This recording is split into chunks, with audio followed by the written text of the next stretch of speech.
नमस्कार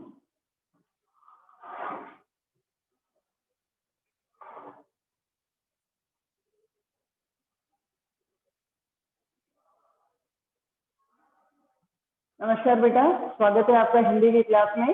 जैसा कि आपको विदित है कि पूर्व क्लास में हमने सुमित्रानंदन पंत के द्वारा लिखी गई कविता पर्वत प्रदेश में पावस का अध्ययन किया था और उसकी कुछ पंक्तियों को अनुवाद सहित हमने उसके एक अप्रत्यक्ष रूप से साकार होने वाले चित्र का भी दर्शन प्राप्त किया था।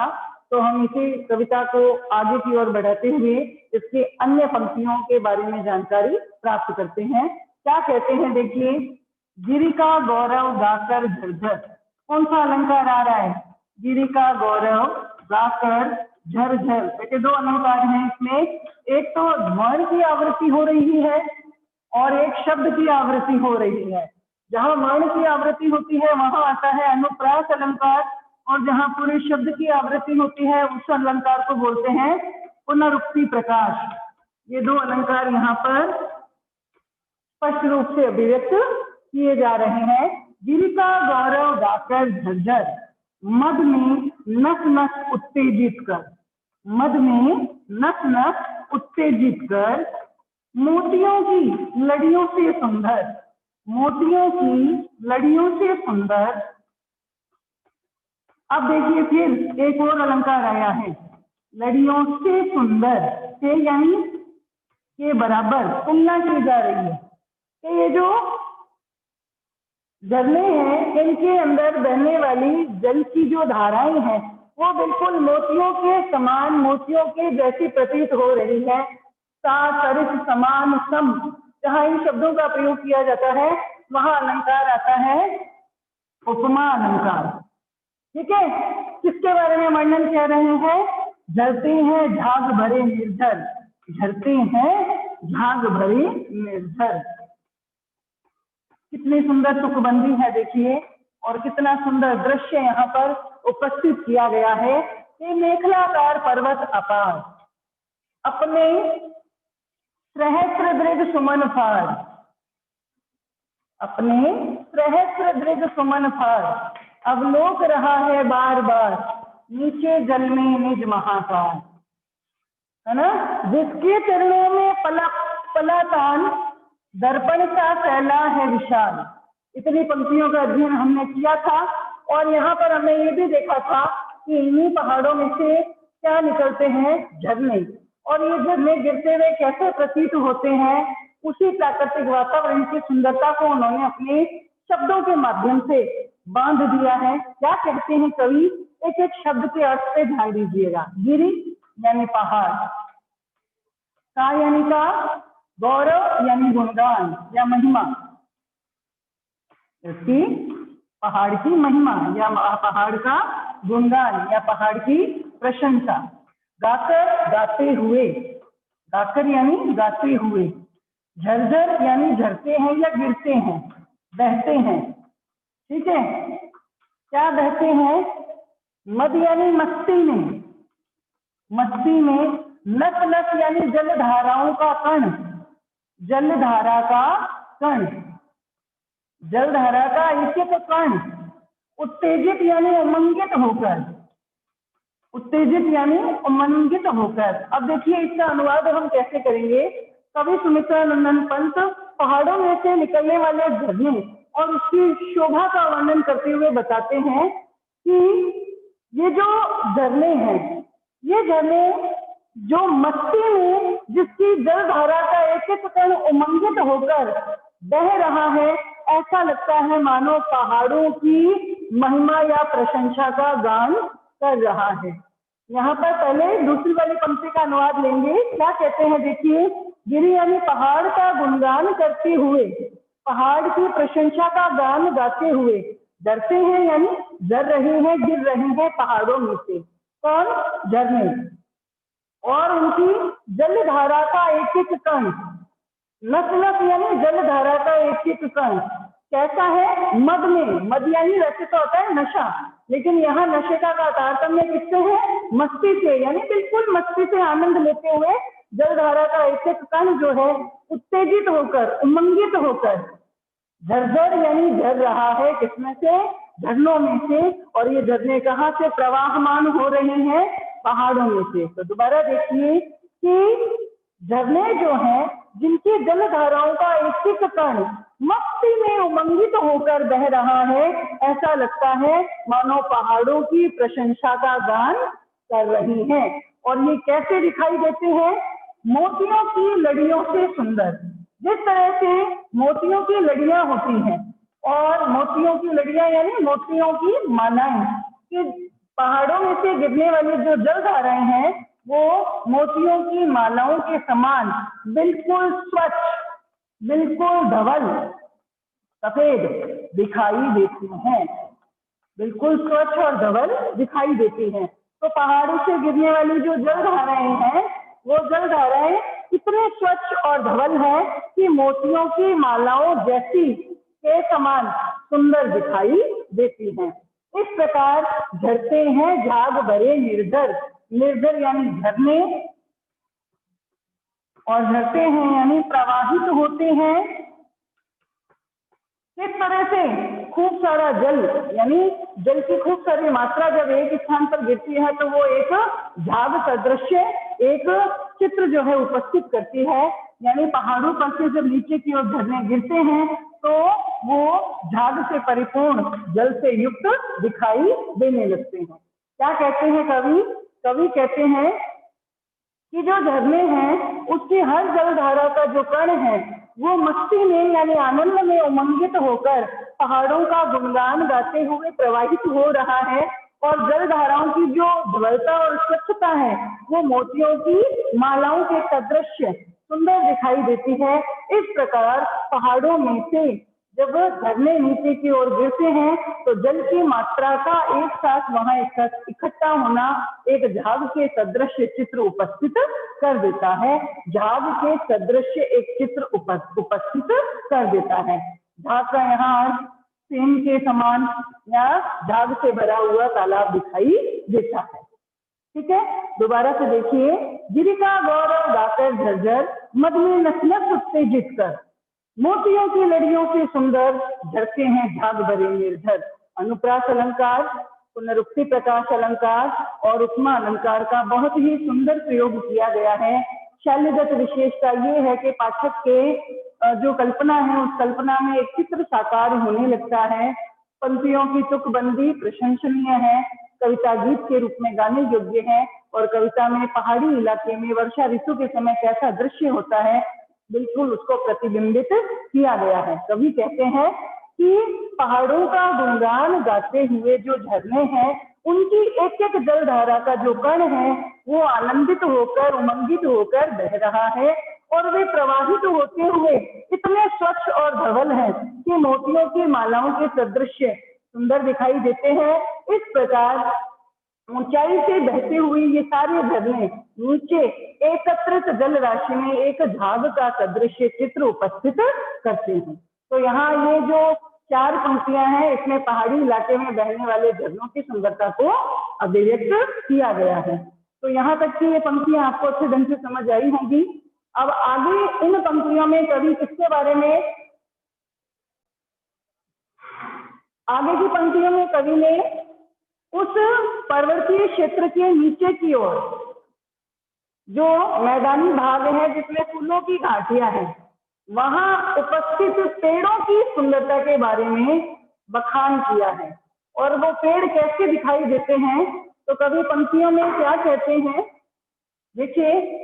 गिरिवर के उर से उठ उठकर, गिरिवर के उर से उठ उठकर कैसे दिखाई दे रहे हैं, उच्च आकांक्षाओं से तरुवर, और वो क्या कर रहे हैं, झांक रहे नीरव नभ पर। और कैसे झांक रही है, अनिमेष अटल पर कुछ चिंता पर कुछ चिंता पर। अब ये जो चार पंक्तियां हैं इसमें बिल्कुल पहाड़ के मैदानी भागों में यहाँ पर क्या बने हुए हैं, बहुत संख्या में जो है वृक्ष बने हुए हैं, और ये वृक्ष जो है अपनी ऊंचाई के माध्यम से इस तरह की शोभा पा रहे हैं, उन्हीं की सुंदरता का, उन्हीं की शोभा का बखान करते हैं। देखिए बेटा, गिरिवर यानी पर्वत, के यानी के, और यानी हृदय स्थल, हृदय स्थल, ठीक है। के यानी के माध्यम से, यानी के द्वारा, यहाँ द्वारा भी लिख सकते हैं। उठ उठ कर यानी खड़े हैं, खड़े होकर, क्या खड़े हैं? उच्च आकांक्षाओं, यहाँ पर वृद्धि संधि का प्रयोग किया गया है। वृद्धि है क्या?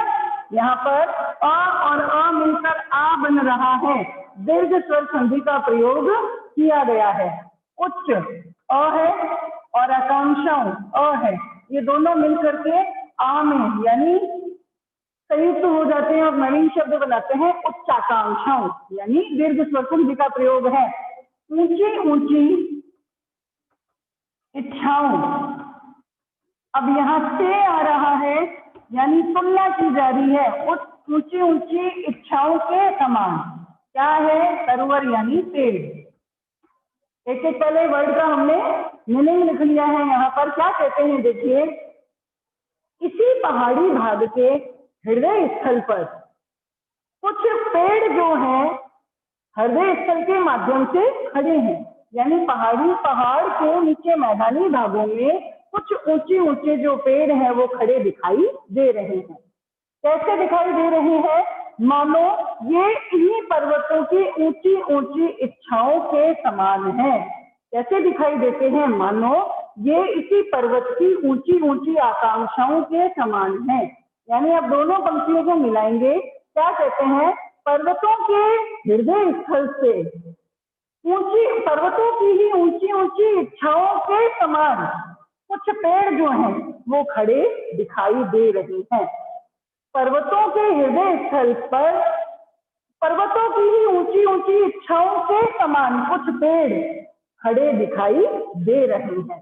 पुनरुक्ति प्रकाश अलंकार और उपमा अलंकार का प्रयोग किया गया है। अब ये पेड़ कैसे हैं? झांक रहे यानी देख रहे हैं, निहार रहे हैं। कहाँ निहार रहे हैं? नीरव, नी यानी नहीं है, रव यानी शब्द, यानी शब्दहीन, बिल्कुल शांत, शब्दहीन यानी बिल्कुल शांत।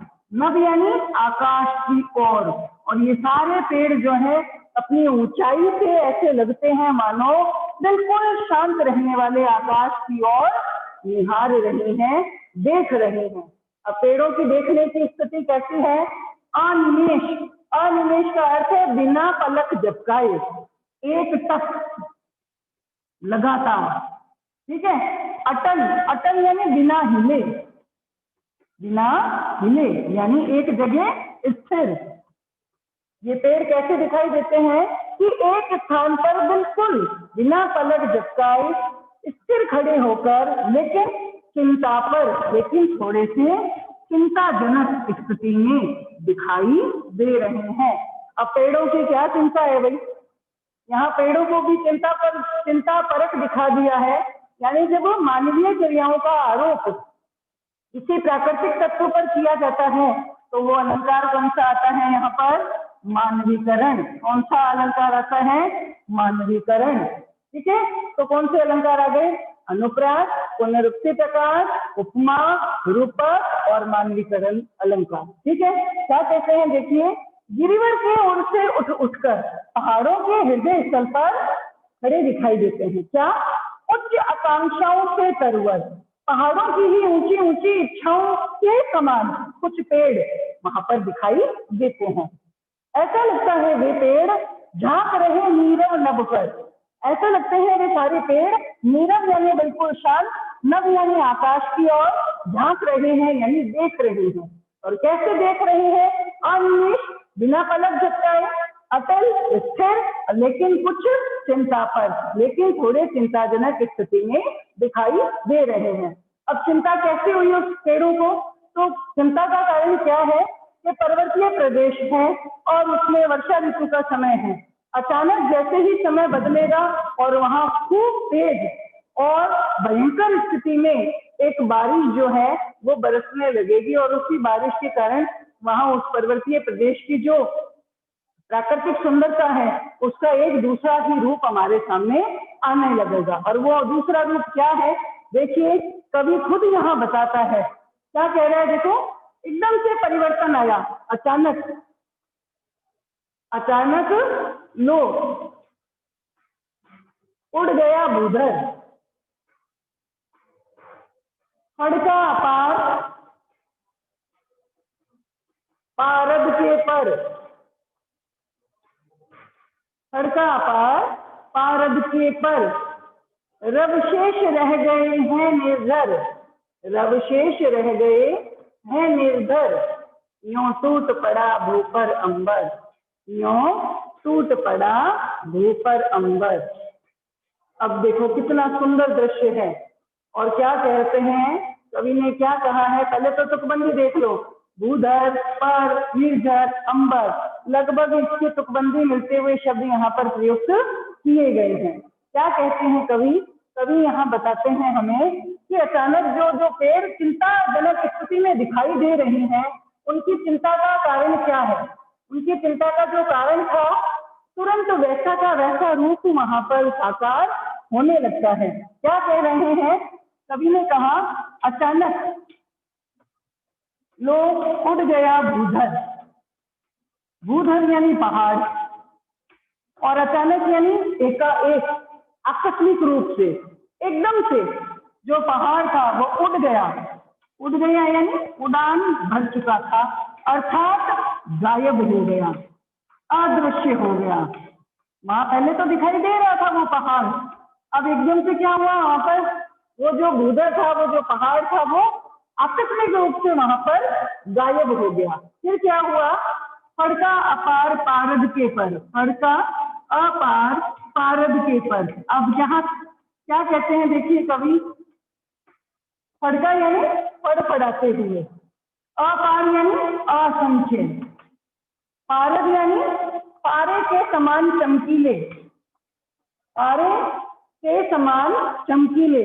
आपको पता है कि जब वर्षा ऋतु के समय चारों तरफ वातावरण में हम देखते हैं तो जब तेज बारिश आने लगती है और तेज बारिश के कारण चारों तरफ का वातावरण बिल्कुल जो बारिश की बूंदे हैं, बारिश का पानी है, दूर से देखने पर बिल्कुल सफेद सा दिखने लगता है। और सफेद के साथ जब थोड़ा सा सूरज का प्रकाश उसमें मिलता है तो एक चमक अपने आप उपस्थित कर देता है ना। तो पारे के समान चमकीले, ठीक है। पर यानी पंख, पर यानी पंख। क्या कहते हैं, एकाएक तेज बारिश है और तेज बारिश के कारण कैसा दृश्य आया, कवि कहता है अचानक तेज बारिश होने लगी, ऐसा लगा मानो जो पहाड़ था वो धीरे धीरे आकस्मिक रूप से गायब हो गया या उड़ गया। और कैसे उड़ा कि चारों तरफ वातावरण में ऐसा लगा कि पारे के समान चमकीले पंखों को लगाकर, पारे के समान चमकीले पंखों को, असंख्य पंखों को लगाकर उन पंखों को फड़फड़ाते हुए पहाड़ जो है वहां से गायब हो गया। यानी खूब तेज बारिश के कारण वो जो पहाड़ है वो सामने से अदृश्य हो गए, यानी दृष्टि जो है वहां शून्य हो गई, सामने की चीजें दिखाई देनी बंद हो गई। ध्यान देना, तेज बारिश के कारण वहां के वातावरण में अचानक से परिवर्तन आया और कवि कहते हैं कि ऐसा लगा मानो पहाड़ ने तारे के समान असंख्य चमकीले पंखों को लगाकर वहां से आकस्मिक रूप से उड़ान भर ली, अर्थात वो वहां से पहाड़ गायब हो गया, अदृश्य हो गया, दिखाई देना बंद हो गया। क्या हुआ इसका मतलब, वहां कहते हैं रवशेष रह गए हैं निर्धर, रवशेष रह गए हैं निर्धर। अब खाली क्या दिखाई दे रहा है, दिखाई तो कुछ भी नहीं दे रहा क्योंकि दृष्टि शून्यता हो गई। रव यानी आवाज, शेष यानी बची, बचना या बची रह गई, किसकी, झरनों की। और वहां से जो है दृश्य, सामने का दृश्य दिखाई देना बंद हो गया, लेकिन आवाज सुनाई दे रही थी सिर्फ झरनों के गिरने की। सामने का जो सुंदरता युक्त जो चित्र था या दृश्य था वो दिखाई देना बंद हो गया और सिर्फ झरनों के गिरने के जो स्वर थे या आवाज थी वही शेष सुनाई दे रही थी। क्यों, क्योंकि हुआ क्या था, यूं टूट पड़ा भू पर अंबर, यूं टूट पड़ा भू पर अंबर, यानी आपको पता है वो लोकोक्ति या मुहावरा भी कहा जाता है बादल फटना या बादल का गिर जाना, है ना। जब बादल फटता है या गिरता है तो चारों तरफ क्या आ जाता है, पानी ही पानी आ जाता है। यही कवि कह रहे हैं कि अचानक क्या हुआ, ऐसा लगा मानो धरती पर आकाश टूट पड़ा है, अर्थात मूसलाधार बारिश हो रही है। धरती पर आकाश गिर गया है, अर्थात मूसलाधार बारिश हो रही है, भयंकर बारिश हो रही है, जिसके कारण सामने का जो पहाड़ था वो असंख्य पारे के समान चमकीले पंखों को फड़फड़ाते हुए आकस्मिक रूप से अदृश्य हो गया, गायब हो गया। और वहां के वातावरण में सिर्फ जो चित्र थे वो तो दिखाई देने बंद हो गए क्योंकि दृष्टि शून्यता आ गई, और सिर्फ झरनों के बहने के जो स्वर थे वो सुनाई दे रहे थे, क्योंकि ऐसा लग रहा था मानो धरती पर पूरा आसमान टूट पड़ा है, अर्थात भयंकर रूप से बारिश होने लगी है। तो यहाँ तक का ये अनुवाद आपको अच्छे ढंग से समझ आया होगा। पहली वाली पंक्तियां, मेखलाकार पर्वत अपार अपने सहस्त्र से दृढ़ सुमन पाड़, अवलोक रहा है बार बार नीचे जल में निज महाकार, है ना। दूसरी पंक्ति जिसमें वो जो था जिसके चरणों में पड़ा ताल, दर्पण सा फैला है विशाल। अब वो झरनों की खासियत है, गिर का गौरव गाकर झरझर मद में नस नस उत्तेजित कर, मोतियों की लड़ियों से सुंदर झरते हैं झाग बरे नेचर। झरनों की बात या महिमा के बाद वहां के पेड़ों की सुंदरता, गिरिवर की उर से उठ उठकर उच्च आकांक्षाओं से तरवर यूं झांक रहे नीरव लब पर, अनिमेष अटल लेकिन कुछ चिंता पर। और जैसी चिंता हुई पूरा दृश्य बदल गया। क्या हुआ कि अचानक लो उड़ गया भूदर, हड़का अपार पारद के पर, और रवशेष रह गई है निर्झर, यूं टूट पड़ा भू पर अंबर। ठीक है। अब जैसे ही धरती पर आसमान टूट पड़ा यानी भयंकर और मूसलाधार बारिश होने लगी तो क्या दृश्य होएगा, धीरे धीरे वहां पर वापस से उसी प्राकृतिक वातावरण में बदलाव आया। और वो बदलाव क्या था कि जब तेज और मूसलाधार बारिश हुई तो चारों तरफ क्या भर गया, पानी भर गया। और उसी पानी के कारण जो साल के बड़े बड़े वृक्ष थे, आपको पता है इन पेड़ों के नाम है साल के वृक्ष, साल के पेड़, साल के जो बड़े बड़े वृक्ष थे, ऐसा लग रहा था धस गए धरा में सभय साल, धस गए धरा में सभय साल, उठ रहा धुआं जल गया साल, यूं जलद यान में विचर विचर, हाँ इंद्र खेलता इंद्रजाल। अंतिम 4 पंक्तियों का अनुवाद है जो हम करेंगे कल की कक्षा में। आज मैं ये मानती हूँ आप लोगों को यहाँ तक का अनुवाद जो है अच्छे ढंग से समझ आया होगा, और मेरे प्रयास को इसी तरह से जारी रखते हुए है हम जो है अगली कक्षा में अपनी उन 4 पंक्तियों का अनुवाद करेंगे। धन्यवाद बेटा आप सभी का।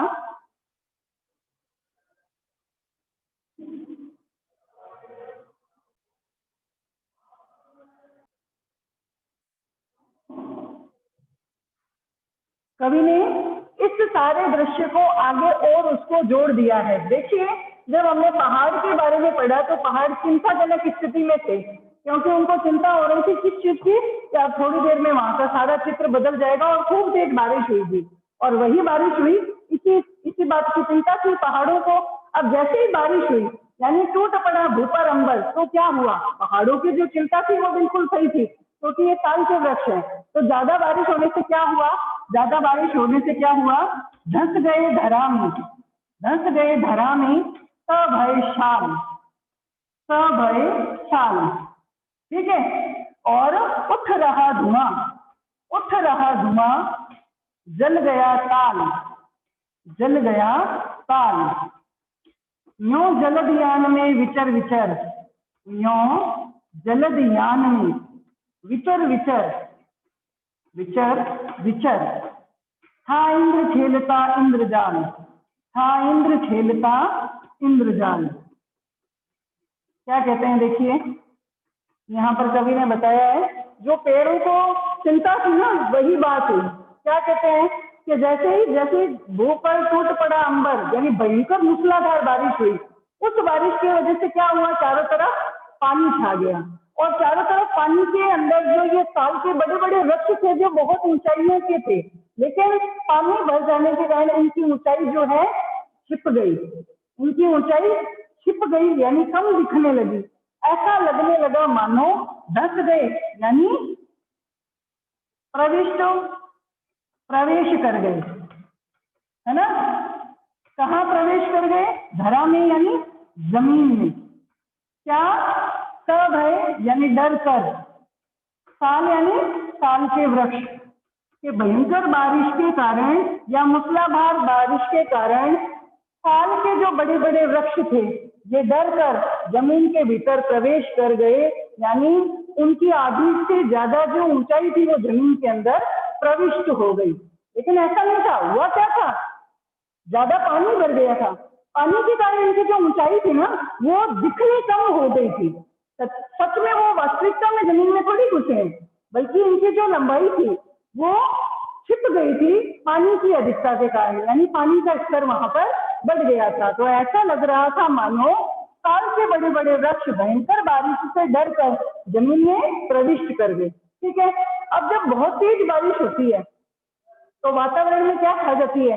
ओस या नमी की मात्रा बढ़ जाती है। ओस या नमी की मात्रा से चारों तरफ क्या हो जाता है?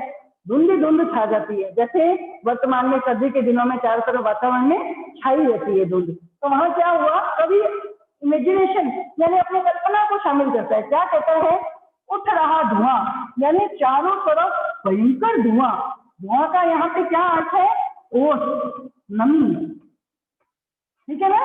चारों तरफ ओस ही ओस छाई हुई है और ओस जो है वो धुएं के रूप में फैल रही है। अब ये धुआं उठा कहां से? जल गया ताल, ताल यानी तालाब। मानो तालाब में आग लग गई है, यानी पूरा तालाब जल गया और उसके जलने के कारण चारों तरफ धुआं ही धुआं छा गया है। लेकिन वास्तविकता क्या थी? वास्तविकता ये थी कि जैसे ही बादल बरसे, बादल बरसने के बाद फिर से सूरज थोड़ा सा निकलने लगा, प्रकट होने लगा, और सूरज के निकलने से वहां चारों तरफ जो वातावरण में ओस थी, नमी थी, वो दिखाई देने लगी। ऐसा लगने लगा, आपको पता है कि जब नमी जहां पर होती है, जब सूर्य का प्रकाश पड़ता है उसमें से धुआं निकलता दिखाई देता है। आज के समय में इस बात को आप साबित भी कर सकते हो। सूर्य का प्रकाश जैसे ही गिरता है तो उसमें से धुआं निकलता दिखाई देता है। तो सूर्य की किरणें जैसे ही वहां दिखी, ऐसा लगने लगा तालाब में, तालाब जो है, तालाब में आग लग गई है, तालाब जल गया है, और तालाब के जलने के कारण चारों तरफ ओस या नमी छा गई है, और वो ओस या नमी ऐसी लग रही है मानो चारों तरफ धुआं फैल रहा है। ठीक है। नो यानी इस प्रकार, जलद यानी बादल रूपी वाहन में, बादल रूपी रूपक अलंकार वाहन में। ठीक है। विचर विचर, घूम घूम कर, घूम घूम कर।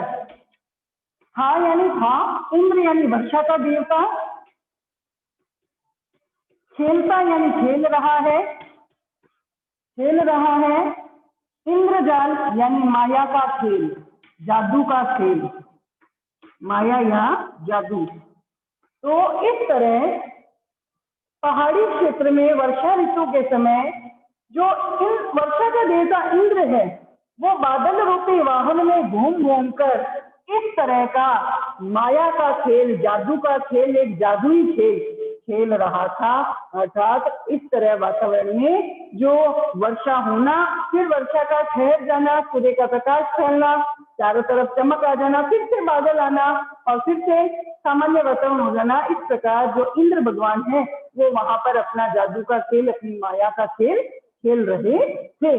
इस प्रकार इस कविता के माध्यम से सुमित्रा नंदन पंत ने पहाड़ी क्षेत्र में वर्षा ऋतु के समय जो प्राकृतिक शोभा है उसे अपनी पंक्तियों के माध्यम से अभिव्यक्त किया है। दोबारा से देखिए, कवि कहते हैं कि जब भू पर अंबर टूट पड़ा, यानी मूसलाधार बारिश हुई, और मूसलाधार बारिश के कारण ऐसा लगने लगा जो ऊंचे ऊंचे साल के वृक्ष थे उनकी ऊंचाई छिप गई, यानी वहां चारों तरफ पानी भर गया, ऐसा लगने लगा। यानी साल के बड़े बड़े वृक्ष डर करके, मूसलाधार बारिश से डर कर जमीन के अंदर प्रवेश कर चुके थे, और जो सूर्य का प्रकाश धीरे धीरे आने लगा तो तालाब में से धुआं उठने लगा। ऐसा लगा मानो तालाब पूरा जल गया है, और उसी में से जो ओस या नमी है वो धुएं के रूप में चारों तरफ छाने लगी है। तो इस प्रकार बादल रूपी वाहन में घूम घूम कर जो इंद्र है वो माया का खेल रहा था या खेलने लगा था। तो यहाँ जो है ये कविता हमारी पूर्ण होती है, और कल की क्लास में हम इसके प्रश्न उत्तर पर चर्चा करेंगे। क्लास में भागीदारी निभाने के लिए आपका धन्यवाद। धन्यवाद बेटा आप सभी को।